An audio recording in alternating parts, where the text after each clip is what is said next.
لله أشهد أن لا إله إلا الله وحده لا شريك له அனைத்தும் அல்லாஹ்வே உரியது. அல்லாஹ்வை தவிர வேறு எந்த தெய்வமும் இல்லை என்பதாக நான் சாட்சியிருக்கின்றேன். அவர் தனித்தவராகவும் இணைகள் அற்றவராகவும் இருக்கிறார். இன்றைய ஜும்மா குத்பாவில் மனித சுபாவம் அல்லது இயல்பு அல்லது அதன் உள்ளடங்கிய விஷயமாக இருக்கக்கூடிய மனோபாவம், அந்த குணக்கேடுகள் குறித்த விஷயங்களை நம்ம பார்க்கலாம். இயல்பு இருந்தாலே நல்ல இயல்பு என்பதும் இருக்கு, கெட்ட இயல்பு என்பதும் இருக்கு. இரண்டுமே இயல்பு தான். ஆனால் நல்லது எல்லாமே அல்லாஹ்விலிருந்து வர்றது, கெட்டது நம்ம செய்வது, நம்ம தேடிக்கொள்வது. அந்த இயல்பு பற்றி நம்ம இன்ஷால்லா அந்த கெட்ட மனித பண்புகளை பற்றி இன்ஷால்லா நம்ம பார்க்கலாம். சுபாவம் அப்படிங்கிற விஷயம் கூட அந்த 20ஆம் அத்தியாயம் 25 அவர் மோசஸ் பிரார்த்தனை செய்கிறார்கள், என்னுடைய சுபாவத்தை குளிர்விக்கிறாக. ரப்பி ஷ்ரஹ் லி சத்ரி கூல் மை டெம்பர்.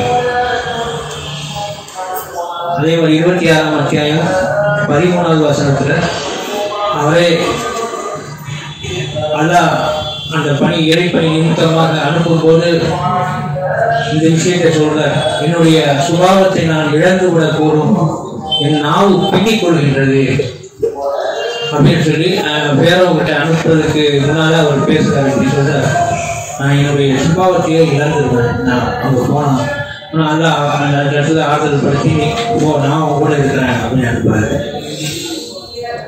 அதே மாதிரி 94ஆம் அத்தியாயம் 1வது வசனத்தில் அலம் நஷ்ர லக சத்ரக், உங்களுடைய இதயத்தை நாம் விரிவாக்கி உங்களுடைய சுபாவத்தை குளிர்விக்கவில்லையா அப்படின்னு நல்லா கேட்கிறாரு. முகமது அப்படிதான் செஞ்சதுனால அவர் தன்னுடைய அந்த கெட்ட இயல்பை விடுத்து நல்ல இயல்புல மனிதர்களை நம்பிக்கையாளர்களை எதிர்கொள்கின்றார்கள் பார்க்கிறோம்.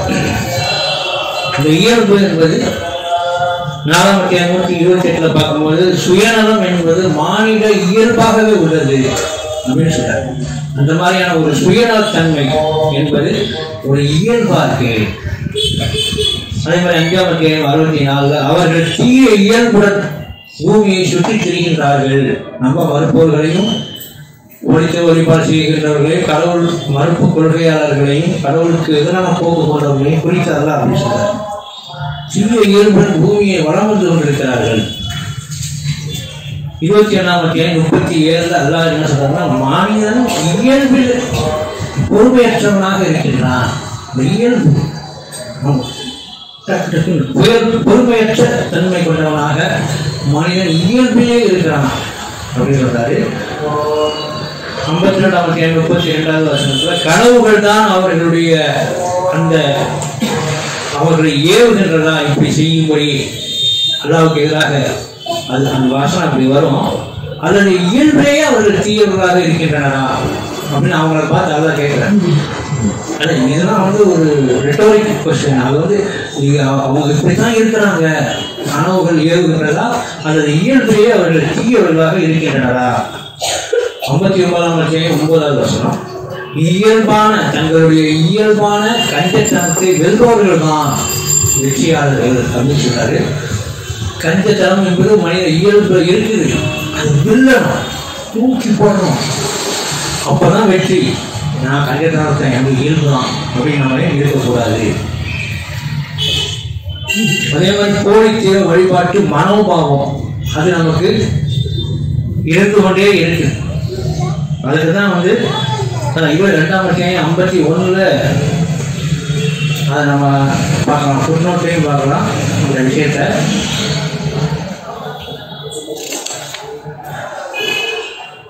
இருப்பினும் 40 இரவுகளை முன்னிட்டு மோசஸை நாம் அழைத்த போது அவர் இல்லாத சமயத்தில் கன்றுக்குட்டியை நீங்கள் வழிபட்டீர்கள், மேலும் தீயவர்களாக மாறிவிட்டீர்கள். அது என்ன, அந்த பண்பு என்ன அப்படிங்கிறது அந்த அறிகுறி சொல்றாரு. இந்த சம்பவம் மாநிலர்களின் போலி தெய்வ வழிபாடு செய்கின்ற மனோபாவத்தை பிரதிபலிக்கிறது. நமக்கு அப்படி இருக்கு உள்ளக, அல்லாஹ்வுடன் மற்றொன்று, அல்லாஹ் பத்தாது, நானும் அப்படி பல விதங்கள்ல அந்த மனோபாவம் உள்ள கடக்குது, அந்த பிரதிபலி.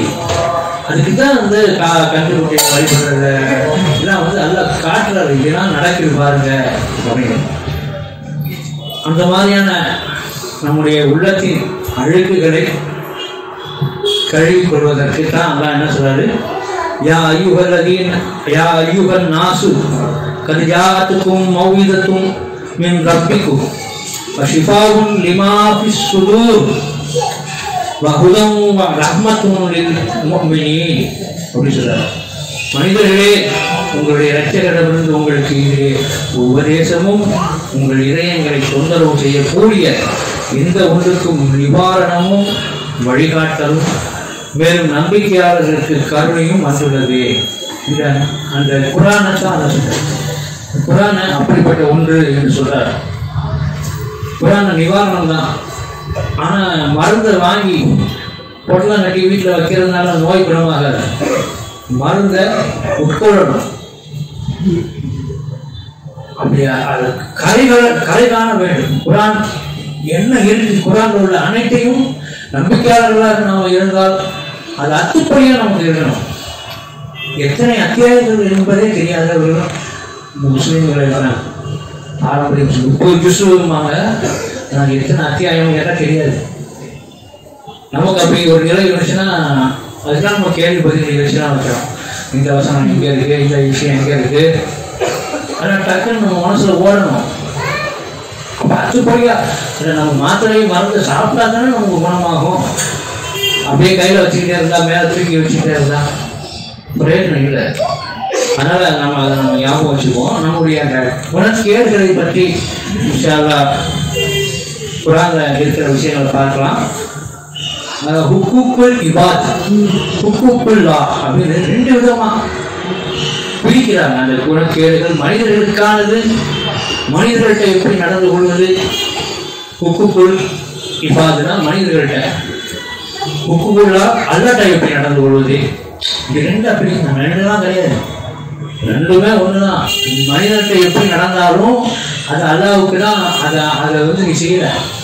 மனிதர்கிட்ட கோபத்தோடையும் எரிச்சலோடையும் பொறாமை வசப்பட்டு நடந்து கொண்டிருந்தால் அது வந்து அவங்களோட முடிக்கிறாது, அல்லாஹ்வுக்கு தான் அது செய்யணும்.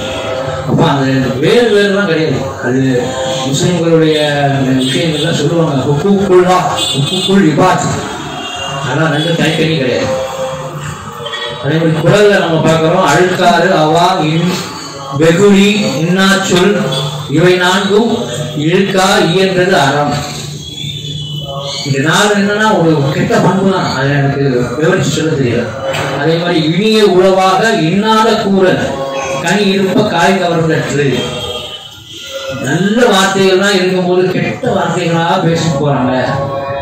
கனி நல்ல பழம் இருக்கும்போது காய் சாப்பிடுற மாதிரி சில காய்கள்லாம் சாப்பிடவே முடியாது, அப்படிப்பட்ட காய்கள் இருக்கும். அந்த மாதிரியான ஒரு விஷயமாக அது இருக்குதுங்கிறத குரல்ல நம்ம பார்க்கலாம். மனிதர்களுடைய அந்த பண்புகள், ஆணவம் முதல்ல, அதான் நிறைய விஷயங்கள் நமக்கு எடுத்துக்கிறோம். குறைஞ்ச விஷயத்தான் பார்க்க முடியும். ஆணவம், பொறாமை, பழக்கத்துக்கு அடிமையாதல், கோழைத்தனம், சிறுமூஞ்சித்தனம், அது எங்கிட்ட இருக்கு. மரியாதையற்ற தனம், பேராசை, சோம்பேறித்தனம், பொறுப்பற்ற தனம், பொறுமையின்மை, வெறுப்புணர்வு, சுயநலம், அத்துமீறல், நேர்மையற்ற தனம், பிழை பொறுக்காத கொந்தளிப்பு மனோபாவம் இருக்கிறதாலும் அது மாதிரி கவனக்குறைவு, அடுத்து நிகழ்வு, சூழல் மற்றும் தூண்டப்படுதலை சகித்துக் கொள்ளாத ஒரு கொதித்து விரும்பும் குணம், ரியாக்ஷன் பண்றது, இதெல்லாம் இருக்கு. கோபாவேசம் இதெல்லாம் இருக்கு. மனிதர்களுடைய பண்பு நிறைய வரிசையை நான் எண்ணிக்கை இல்லாமல் அதிகமாக எடுத்து வச்சுருக்கேன். அதாவது நம்ம பார்க்குறோம், ஆணவம் என்பது, அதாவது 31ஆம் அத்தியாயம் 18வது வசனத்தில் லுக்குமான் தன் மகனுக்கு உபதேசம் செய்ய சொல்லி அதை சொல்றாரு. 31:18 மக்களை நீ ஆணவத்துடன் நடத்த வேண்டாம், அன்றி பெருமையாக பூமியில் சுற்றி திரியவும் வேண்டாம், காட்டிக்கொள்ளும் ஆணவக்காரர்களை கடவுள் நேசிப்பதில்லை. இதெல்லாம் செஞ்சா அதெல்லாம் பிடிக்கவே பிடிக்காது சொல்ற மகனுக்கு சொல்றாரு. ஆணவத்துடன் நீ மக்களை நடத்த வேண்டாம், மக்களை நடத்த வேணாம். இது அல்லாஹ்வுடைய அறிவுறுத்தல். நம்ம மனிதர்கள் தானே, எப்படி வேணா நடந்துக்கலாம். அல்லாஹ் முன்னால போய் பணிவா பவியம்மா ஒரு பணி இது அச்சத்தோட நிற்கிற மாதிரி ஆக்ஷன் தான் பண்ண முடியும், நிஜமா செய்ய முடியாது. மக்கள்கிட்ட நம்ம எந்த அளவுக்கு பணிவாகவும் இயல்பாகவும் இணக்கமாகவும் நடக்கிறோமோ அதுதான் அங்கே அல்லாஹ்கிட்ட செய்கிறதாக நம்ம தவிர அதை நம்ம விடுத்து அதான் பெற்றோர்களை நீங்கள் ரிகார்ட் பண்ணுங்க, கண்ணியப்படுத்துங்கள். அதை செய்ய மாட்டேன், அல்லாஹ் நான் வந்து நோம்பு வைப்பேன், சொல்லுவேன், ஜகாத் கொடுப்பேன், பிரயோஜனம் இல்லை. ஆனால் அந்த மாதிரி மனம், அந்த மாதிரி நிலைக்கு நம்ம போகக்கூடாது. அதே மாதிரி பொறாமை ரஷாதே பொறாமைப்படுறாரு அப்படின்னு சொல்லி அந்த வசனத்துல அல்லாஹ் வந்து அதை கண்டிக்கிறார். நீ பிறருக்கு கொடுத்தவற்றை கொண்டு பொறாமைப்படாதே. 15ஆம் அத்தியாயம் 88. மற்ற தூதர்களுக்கு நாம் வழங்கியவற்றின் மீது பொறாமை கொள்ளாதீர், மேலும் நம்ப மறுப்பவர்களால் துக்கமடையாதீர், மேலும் நம்பிக்கையாளர்களுக்கு ஒரு இலக்கையை தாழ்த்திக் கொள்கிறாக. இந்த பண்புகள்லாம் நம்மளோட ரொம்ப குறைஞ்சிருக்கு. இல்லைன்னு ஆல்மோஸ்ட் இல்லை அப்படின்னு சொல்ற மாதிரி இருக்கு. இந்த இலக்கையை தாழ்த்திக் கொள்வது, நானே கூட ரொம்ப கஷ்டப்பட்டு தான் இப்படி பேசுறேன். அப்படியா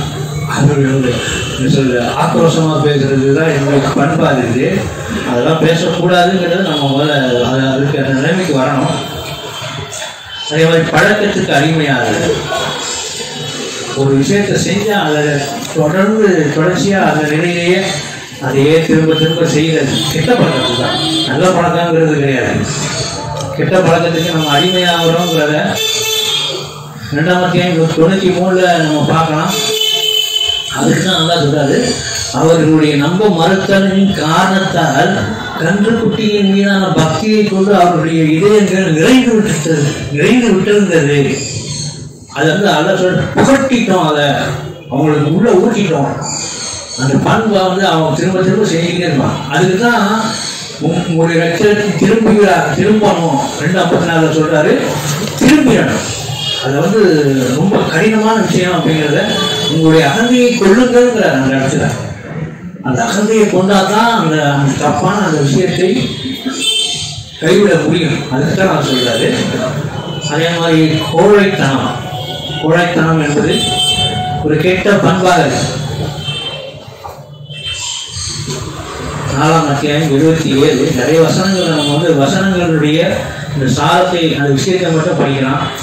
அதான் அவங்க வந்து நீங்க சண்டை செய்ய வேணாம், தொடர்பு கொள்கை ஜக்காத்து மட்டும் கொடுத்து வாங்கன்னு சொன்னா ஓகே அப்படின்னு இருக்காங்க. ஆனால் சண்டையிடுதல் கட்டளையிடப்பட்ட போது என்ன செய்யறாங்கன்னா, அவங்க கடவுளுக்கு அஞ்சிய அளவு அதை விடவும் அதிகமாக மக்களை அஞ்சினார்கள். அவர்கள் நீங்கள் கவனித்தீர்களா? கோழைத்தனம் அல்ல. ஒரு விஷயத்துல உங்களோட கூட இருக்கிறாருங்கும் போது நமக்கு அச்சம்ங்கிறது அந்த கோழைத்தனம் தானே. அந்த கோழைத்தனம் நிறைய இடங்களில் முகம்மது அந்த நிலையை எடுக்கிறார், மக்களுக்கு அஞ்சுறார். 33ஆம் அத்தியாயம் 37 அதான் வெளியில் சொன்ன ஒரு விஷயத்தை தன்னுடைய வளர்ப்பு மகனின் பிரிந்துவிட்ட மனைவியை திருமணம் செய்து கொள்ளலாம் என்ற அந்த சட்டத்தை வேணாம், ரொம்ப டேஞ்சரை நம்ம பிடிச்சி மக்கள் அவங்க கேள்வி கேட்பாங்க அப்படின்னு அந்த பயம் அவருக்கு அந்த கோழைத்தனம் இருக்குது. ரஷாது கூட சொன்னார், 8 வருஷமா நான் வந்து கோழையா இருந்தேன், நான் தூதர் என்பதை சொல்லாமல் விட்டுவிட்டு கோழையாக இருந்தேன் அப்படின்னு சொல்றாரு. அதான் கோழைத்தனத்தை கைவிட வேண்டும். இதுக்காக தான் சொல்லப்படுது. அடுத்த விஷயம் முக்கியமானது செடுமூஞ்சித்தனம். எடுத்ததுக்கு நான் இப்படி இருக்கிறேங்கிறத நான் பார்க்குறேன். எனக்கு எதுக்கெடுத்தாலும் அந்த தன்மை இருக்கு, அந்த பண்பு இருக்குது. அது முகத்திலும் பேச்சிலும் பாடி லாங்குவேஜ்லையும் வெளிப்படுத்தும். 3:559 சொல்றாரு, நீர் இப்படி இருந்தால் அற்பத்தனமான உள்ளத்துடனும் கடினமான பேச்சுடன் இருந்தால், அதாவது 3:559 அப்படின்னு சொல்றாரு வசனம். பாயிண்ட் நான் சொல்லணும், நீர் முரட்டுத்தனமானவராகவும் அற்பத்தனமான உள்ளத்துடனும் இருந்திருந்தால் அவர்கள் உண்மை கைவிட்டு விட்டு இருப்பார்கள். 2 ஓடிப்பாங்க. ஆனா அவருடைய பணி என்னன்னா, அவங்களை கூப்பிட்டு வச்சு அவங்கள அல்லாஹ்வின் பால் அழைப்பது, அவர்களுக்கு நற்செய்தி கொடுப்பது, எச்சரிக்கைகளை தருவது. அந்த இடத்துல வந்துட்டு அவர் இப்படி நடந்தாருன்னா ஓடிப்பாங்க, ஒரு விஷயத்தை கேட்க மாட்டாங்க, என்ன இருக்குதுன்னே பார்க்காம போயிடுவாங்க. அதே மாதிரி 80ஆம் அத்தியாயத்தில் அவர் முகம் சுழித்தார், அந்த அத்தியாயத்தின் தலைப்பே அபச. அப்படி ஒரு தன்மை மனித பண்பு இருக்குது. தீயை எதிர்க்கிறது ஏன்னா கைவிடுவதற்காக நம்ம அதுக்கு முழு முயற்சியும் பயிற்சியும் அதுவாகத்தான் நம்ம வாழ்க்கை இருக்கு. முயற்சி மற்றும் பயிற்சி. ஆனா சிலர் என்ன செய்வாங்கன்னா, வெடுக்கு வெடுக்குன்னு பேசுறத ஒரு வழக்கமாகவே வச்சிருப்பாங்க. அவங்க வழக்கமே அப்படிதான் இருக்கும். பொதுவாக என்னுடைய நட்பாக பேசினாலும், பகையாக பேசினாலும், பிரியமாக பேசினாலும், உரிமையாக பேசினாலும், கடமையாக பேசினாலும், கருத்தாக பேசினாலும் என்ன செய்வாங்கன்னா, கராராக தான் பேசுவாங்க, கடினமாக பேசுவாங்க. அவர்கள் அந்த சாப்பிட்டியான்னு கேட்கற, சாப்பிட்டியா அப்படி இருப்பாங்க, சாப்பிட்டீங்களா அப்படி கேட்க வேண்டிய விஷயத்தை மாற்றி இந்த மாதிரியான ஒரு பண்புல இருப்பாங்க. ஆனா அந்த ஆங்கிலேயர்களுடைய அந்த மொழி நிறைய அப்படி இருக்கும். ஏன் நீங்க ஒரு கப் காஃபி எடுத்துக்கூடாது, டீ எடுத்துக்கூடாது அப்படி அந்த வாக்கியத்துடைய சொற்றொடர்களே அதை மாத்திடுவாங்க. நம்ம ஊர்ல அப்படி இல்லை, என்ன காஃபி பிடிக்க மாட்டியாக்கும், இது பண்ணியாக்கும் அப்படி அதையே வந்து ஒரு நெகட்டிவாக பேசுற பண்பு தான் நமக்கு இருக்கு. ரொம்ப அந்த அடாவடியா பேசுறது, அது அந்த விஷயத்தையே நம்ம மாற்றி அமைத்து கொள்ள வேண்டும். அதுக்காக அந்த அளவுக்கு ஆங்கிலேயர்கள் போல பேசுறதுக்கு அந்த நடையெல்லாம் பயிர முடியாது. அது ஒரு மேனரிசம்ங்கிற ஒரு வகுப்பே அவங்க எடுப்பாங்க. நம்மகிட்ட அப்படின்னா இல்லை. அது மாதிரி மரியாதையற்ற தனம், எடுத்தறிந்து பேசுவது. அது வந்து 2ஆம் அத்தியாயம் 262, 63, 64 மூணுலையுமே சொல்றாரு அந்த விஷயத்த. அப்படி இருக்கிறத விட இதுதான் சரி.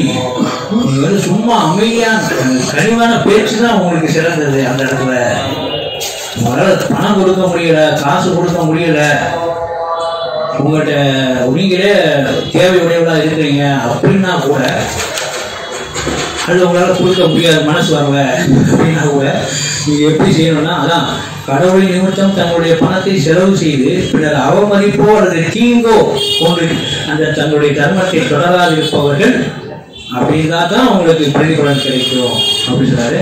அவமதிப்பை, அடுத்த வருஷத்துல அவமதிப்பை கொண்டு தொடரப்படுகின்ற ஒரு தர்மத்தை விடவும் கனிவான சொற்களும் அனுதாபமும் மேலானதாகவும் கடவுள் செல்வந்தவர் கனிவானவர் அப்படின்னு சொன்னாரு.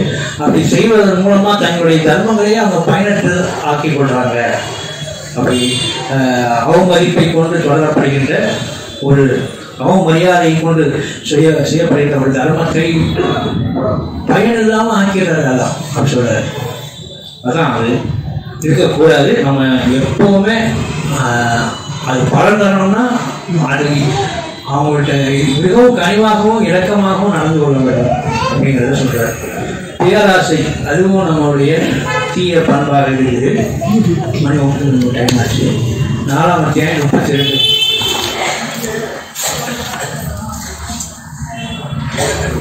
அதான் ஒருவர் மற்றவர்களுக்கு கொடுக்கப்பட்ட கொடையளிக்கப்பட்ட இயல்புகளில் நீங்கள் பேராசைப்பட வேண்டாம்.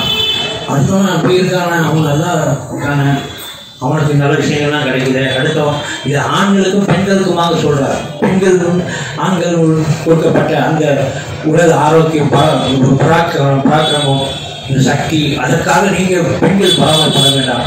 பெண்களுடைய அழகு, அவங்களுடைய பாங்கு, குடும்ப பாங்கு, இயல்பு, அதை கண்டு நீங்க வந்து பராமரிப்பட வேண்டாம், பேராசைப்பட வேண்டாம் அப்படின்னு 2 பேருக்குமே சொல்றாரு. அந்த வசனத்துல அப்படின்னா வருது. ஏன்னா எப்படி பார்த்தாலும் பேராசை என்பது தவறானது. அதே மாதிரி அத்துமீறல், அத்துமீறல் என்பது ஒரு பண்பாக இருக்குது. 5ஆம் அத்தியாயம் 87வது வசனம். நிறைய வசனங்கள் அது இருக்கு. நம்ம வந்து குறிப்பிட்ட வசனத்தை தான் பார்க்குறோம். டைம் ஆச்சு. நம்பிக்கை கொண்டோரை உங்களைத்தான் கடவுளால் அனுமதிக்கப்பட்டுள்ள நல்ல பொருட்களை தடை செய்யாதீர்கள், மேலும் வலுச்சண்டை செய்யாதீர்கள். வலுச்சண்டை செய்பவர்களை கடவுள் வெறுக்கின்றார்.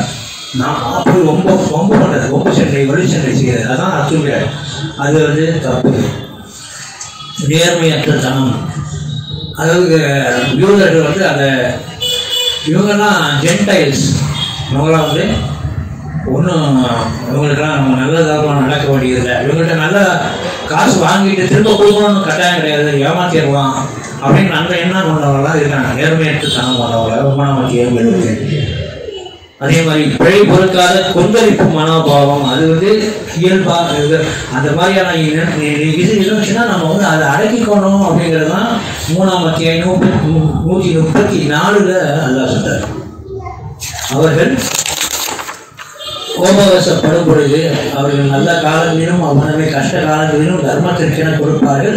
அவர்கள் கோபத்தை அடக்கிக் கொள்பவர்களாகவும் மக்களை பிழை பொறுக்கக்கூடியவர்களாகவும் இருக்கின்றனர். கடவுள் பெருந்தன்மை உடையவர்களை நேசிக்கின்றார்.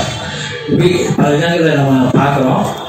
தொடர்ந்து அடுத்த குப்பாவில் இன்னும் சில விஷயங்கள் தான் இதுக்காக நம்ம பார்க்கலாம். தூபு இல்லல்லா, கடவுளை பார்த்துருவோம். அல்ஹம்துலில்லாஹ், அஷ்ஹது அன் லா இலாஹ இல்லல்லாஹு வஹ்தஹு லா ஷரீக லஹு.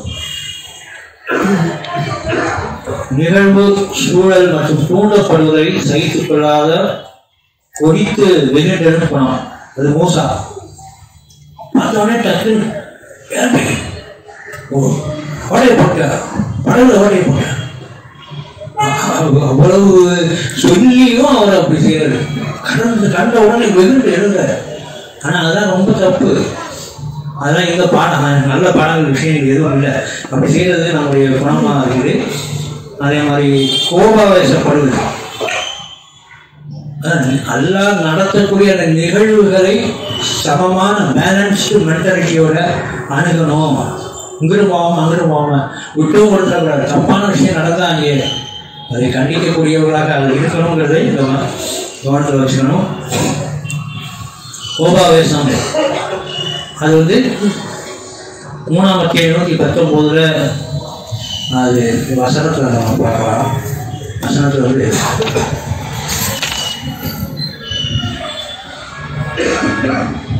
அவங்க என்ன செய்யறாங்கன்னா, ஒரு நம்ப மறுப்பவர்கள் நம்பிக்கையாளர்களை குறித்த அந்த நிலை, அவர்கள் கோபத்தின் வெளிப்பாடாக தங்களுடைய விரல்களை கடித்துக் கொள்கின்றனர். கோபப்படுது, கடவுள் மட்டும் சொல்லிட்டு செய்யறாங்க, இவங்க நம்ம உலகமா சும்மா அப்படி கோபத்தின் அது உள்ள ஓடுது. பயங்கர கோபம், அதை வெளிப்படுத்துவதற்கும் அவங்க தயங்குறது இல்லை. அதுதான் சொல்றாரு 39ஆம் அத்தியாயம் 94 வசனம். சாரி, ரொம்ப மறந்துச்சு. அதில் வந்து 39 இல்லை, 37 சொன்னார். சாரி, அதில் அவங்க அதுதான் இந்த வசனம் தான் நினைக்கிறேன். அதில் அந்த இன்னொரு வசனத்தில் இருக்கு, அவர்கள் வந்து கிட்டத்தட்ட உங்களை தாக்கி விடுகிறார்கள், அவ்வளவு கோவப்படுறாங்க அப்படின்னு சொல்றாரு. அந்த வசனம் அது எந்த வசனம் ஞாபகம் வரல. ஆனால் பொதுவாக என்ன சொல்றாங்கன்னா, அவர் ஒரு முன்கோபி, அவர் கொஞ்சம் படபடப்பா பேசுவாரு, ஆனால் மனசுக்குள்ள ஒன்றும் இருக்காது. அது உண்மையா கிடையாது. ஏன்னா உளவியல் படி மனசுல உள்ளதான் வெளியே வரும் அப்படிங்கிற. ஏதாவது வாய் தவறி வார்த்தை சொன்னாலும் உள்ளக்க இருக்கிறது தான் அது, அதுதான் வெளியே வரும். இப்போ ரெண்டுமே முரண் ஆகுது. அப்போ எதுவுமே அந்த மாதிரியான ஒரு தவறான விஷயம் தான் அல்லாஹ் சொல்றாரு. நீ அடக்கிக் கொள்ளுங்க, அது கோபத்தை அடக்கிக் கொள்ளுங்க அப்படிங்கிறது. கோபம் வருங்கிற நிலை இருக்குது மனிதனுக்கு, ஆனால் அதை அடக்கணும். ஆனால் இப்போ ஒரு முகநூலில் ஒரு இது போட்டிருந்தாங்க, ஒரு ரீல்ஸ் மாதிரி வரும். பொறுமை அல்லது அமைதி அது எந்த சூழலிலும் பொருந்தும், ஆனால் கோபம் எந்த சூழலிலும் பொருந்தாது. பொறுமையாகவும் அமைதியாகவும் இருந்தால் எல்லா சூழலையும் நம்ம அதை கையாள முடியும், சமாளிக்க முடியும். ஆனால் கோபம் இருந்தால் எந்த சூழலிலுமே அது பொருந்தாது. நல்ல விஷயமாக இருந்தாலும் சரி, கெட்ட விஷயமாக இருந்தால் அது பொருந்தவே பொருந்தாது. அதே மாதிரி இன்னொரு பண்பு அற்பத்தனமான வளைந்து கொடுக்காத கெடுபிடித்தன்மை, ரிஜிடிட்டி. ரொம்ப ரிஜிடா கொடுத்தான், ஏன் இப்படி செஞ்ச, ஏன் இந்த மாதிரி செஞ்ச, நான் சும்மா விட மாட்டேன் உன்னைய, அப்படி ரிஜிடா இருக்குது. ஸ்ட்ரிக்ட் ஆஃபீஸர் இருப்பாங்க, அந்த மாதிரிலாம் இருக்கணும்னு அவசியம் இல்லை. அதே மாதிரி கெட்ட வார்த்தையை பேசுவது 548 அந்த அந்த விஷயத்தை எல்லாம் வந்து நேரடியாகவே சொல்றாரு. ஒரு அநியாயமாக நடந்தா, அநியாயமாக நம்மளை நடத்தினா, ரொம்ப நம்ம அநீதிக்கு உள்ளாகும் போது அதனை வந்து அவர் அப்படித்தான் செய்வாருங்கிற ஒரு அந்த கட்டாயத்தில் தான் வந்து அது நடக்கும். ஒரு மாபெரும் அநீதியுடன் நடத்தப்பட்டாலே என்று கெட்ட வார்த்தைகள் உசிக்கப்படுவதை கடவுள் விரும்புவதில்லை, கடவுள் செவியேற்பவர் அறிந்தவர். அதே மாதிரி இன்னொரு பண்பை நம்ம பார்க்கலாம், டிரானிக்கல் கண்ட்ரோல், கட்டுப்படுத்தும் கொடுங்கோன்மை தன்மை. அது கட்டுப்படுத்துறது ஒரு கொடுங்கோன்மை. அது கட்டுப்படுத்துறதுங்கிறது நம்ம வீட்டில், வெளியில், ஆஃபீஸில் எல்லா இடத்துலையுமே இருக்குது. நான் ஏன் இஷ்டம், நான் சொல்கிற மாதிரி நடக்கணும், அதை தான் வந்து அவங்க விரும்புவாங்க. அதான் 4ஆம் அத்தியாயம் 26வது வசனத்தில், நம்ப மறுப்பவர்கள் கொடுங்கோன்மையின் நிமித்தம் சண்டையிடுகிறார்கள். அவங்க சண்டையிடுறதே அதுதான், நம்ம ஸ்தாபிக்கணும் நம்முடைய அதிகாரத்தை. ஆனால் அந்த பவர், அதிகாரம், அந்த அதிகாரம் செய்கிறத அதை நிலைநாட்டணும். அந்த ஹிட்லர் அவன் வாங்கி தான் அதுதான் செஞ்சாங்க, பேரோ தானே செஞ்சாங்க. அதான் சொல்றாரு 29ஆம் அத்தியாயம் 39வது வசனத்தில், காரும் பேரோ ஹாமான் பூமியில் தொடர்ந்து கொடுங்கோன்மையில் வழிந்து இருந்தார்கள் சொல்றாரு. இந்த மாதிரி அவங்க அந்த அளவுக்கு ஒரு பெரிய விஷயம்தான் அது. அதுதான் வந்து அதிகாரம் செலுத்துறது. நம்ம மற்றதெல்லாம் சாதாரணமாக வீட்டில் வந்து மனைவியை கணவனா மனைவியை அடக்கிறது, அந்த அவங்க விருப்பப்படி செய்யணும்னு சொல்றது, பிள்ளைகளை துன்புறுத்துறது, இதெல்லாம் கிடையாதுன்னு நினைக்கக்கூடாது. அதுவும் தான். இன்னும் சொல்ல போனால், ஒரு சாலையில் நம்ம போகிறோம், ஹாரன் அடிக்கிறோம் வேகமாக, என்னன்னா எனக்கு வழி விடு, நான் வேகமாக போனோம், எனக்கு வழி விடு. ஆனால் அது தேவையே இருக்காது. அது ஏன்னா முன்னாலே வாகனம் இருக்கும், அவங்க நடுவில் நிற்பாங்க, மாட்டிட்டு இருப்பாங்க. இருந்தாலும் பின்னால் இருந்து ஹார்ன் அடிச்சுட்டே இருப்பாங்க. சிக்னலில் நிற்கும் போது ஹார்ன் அடிச்சுட்டு இருப்பாங்க, சிக்னல் ரெட் சிக்னல் போட்டுருக்கும் போது நீங்கள் பார்த்துருக்கோம். அது மாதிரி என்னுடைய பயணத்தில் நான் நிறைய வாட்டி நீங்கள் இந்த பக்கம் போங்க அப்படின்னா, ஆனால் இந்த பக்கம் போனாலும் இன்னொரு பக்கம் போனாலும் ரெண்டுமே தூரம் ஒரே நேரம் ஒரே டிராஃபிக் இருக்கும். ஆனால் என்ன சொல்லுவாங்கன்னா, அவங்க விருப்பப்படி செய்யணும். அதுக்கு நான் மறுப்பு சொல்லுவேன், நான் இந்த பக்கம் நான் போவேன். அவங்க வந்து பணம் கொடுக்குறாங்கிறதுக்காக அவங்க சொல்லுவாங்க, நான் என் வண்டி நான் ஓட்டுவேன், ஏன் இஷ்டம். இப்போ அந்த அதிகாரத்தை நான் விட்டு கொடுக்கலையோ, அந்த மாதிரி அந்த அதிகாரம் நான் தான் செய்வேன். இதெல்லாம் வந்து அதிகாரத்தை பிரயோகிக்கிறது தான், அந்த கட்டுப்பாடை எடுத்துக்கொள்றது. ஆனால் எல்லா கட்டுப்பாடுகளும் அல்லாட்ட தான் இருக்குது. அதை நம்ம உணர்ந்து அதன் அடிப்படையில் நம்ம அந்த விஷயத்தையும் சரி செய்து கொள்ள வேண்டும். அதே மாதிரி அட்டாக்கிங், தாக்குதல், அது அந்த வசனம் தான் நம்ம முதல்ல படிக்கணும்னு நினைச்சேன். 22ஆம் அத்தியாயம் 72ஆம் வசனத்தில்,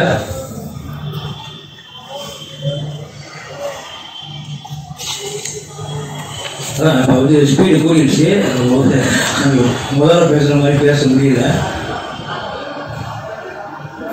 22, 72 வன்முறை, அது உபதளிப்பை கூட ரொம்ப அது பொருத்தமான விஷயத்தை ரசனாருடைய உபதளிப்பை நம்ம நிறைய பெற்றுக்கொள்ள முடியும்.